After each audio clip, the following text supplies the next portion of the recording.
All right. Some very interesting things are materializing here.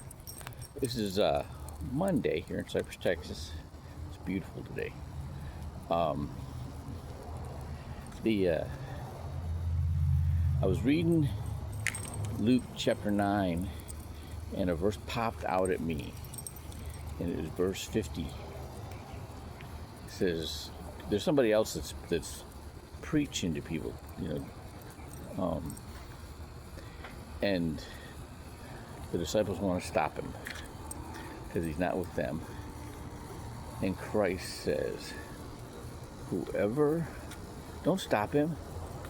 Whoever's not against you is with you." Okay. And I'm like, did Muhammad get this, plagiarize this when he said, the enemy of my enemy is my friend? Makes you think, right? But this is why this is coming up. Okay. You have Origin. 90% of our Bible, especially the New Testament, was compiled by Origen. Origen founded the library in Alexandria. It was Origen and Ignatius. So Ignatius was the child that Christ put on his lap, and said, you must have the faith of a child. Whoever causes one of these children to stumble, may as well put a millstone around their neck, right, and jump into the ocean. And jump into the sea. There's all kinds of symbolism in that, right? And so the Origin, he was it until the 4th century, right? And then there was this guy named Marcion, and Marcion wanted to have a different differentiation between the Old Testament and the New Testament. He wanted to do away with the law, right? And whenever you hear somebody talking about, we've done away with the law, that's Marcion teaching, okay? And you just have to have faith in Jesus. You just have to believe in Jesus, okay?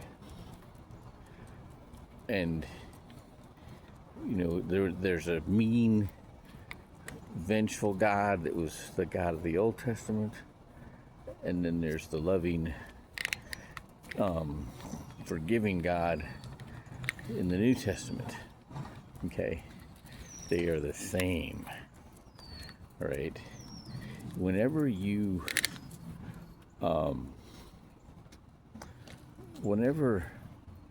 you're reading what Christ is saying, if you don't know the context, you don't really know what he's saying. And you don't know the context unless you know the Old Testament, the stories of the Old Testament, the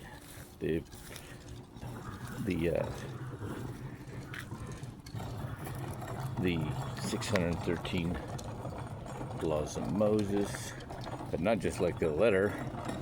You got to know the real meaning, the Paleo-Hebrew meaning, all right, and the symbolism. If you don't know that, you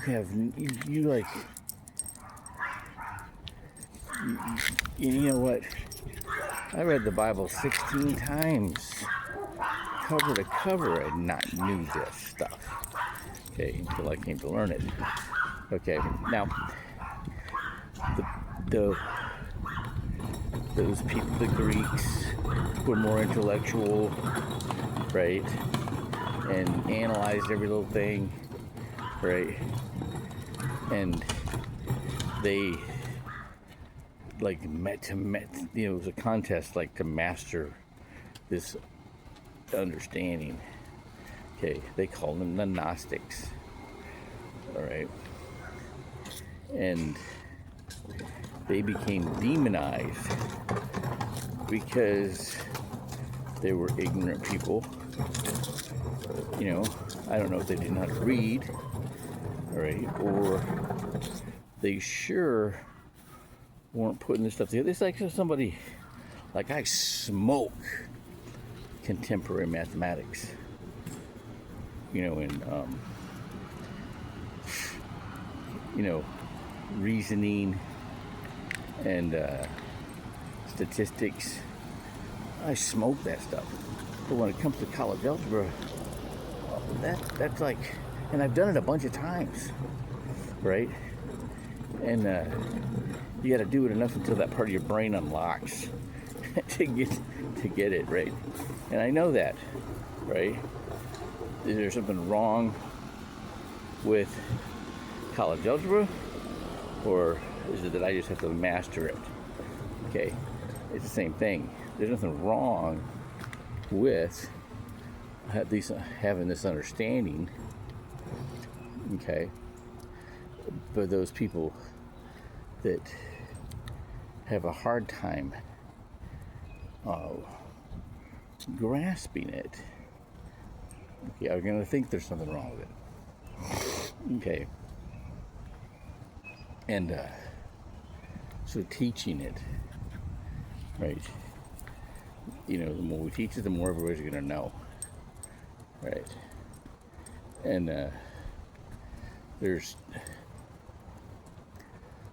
like when it talks about stones, right? The stones are people that don't know the deeper meanings, right? They're people that, you know, it's teaching without that. It's just, you know, like turning stones into bread. Okay, bread is teaching. Bread is the moral teaching. Okay, that's without the. I mean, you can get a lot out of bread. It'll sustain you. Okay, the manna, that was the moral teaching. That was the letter of the law. All right. Then it becomes meat when you're digging in and you're figuring this stuff. You're applying the symbolism. You're applying the Paleo Hebrew. Okay. Now you're getting somewhere. And if you don't do that, you're missing out. You're not understanding what it's even saying. You're not getting the right nutrition, right? You're not going to get stronger. You got to have meat to get the meat to have the protein, right? But you got to have the meat. Okay, and if somebody's teaching the meat, okay, you know, just because you say, you know, you profess you believe in God, all right, there's something that happens. There's that part of we have God's DNA in us. God's genes in our DNA. That's what it really. But it's interesting. It has to be activated. Okay. But once and it's activated by the Word, the Scriptures, and this digging in, the understanding the symbolism and the Paleo Hebrew and applying it. It's like there's a connection internally, in that starts to get developed in it, right? And you know, meditating, you know, deep prayer. You understand you're connecting with that source inside of you when you're praying. here. All right, that's enough for today.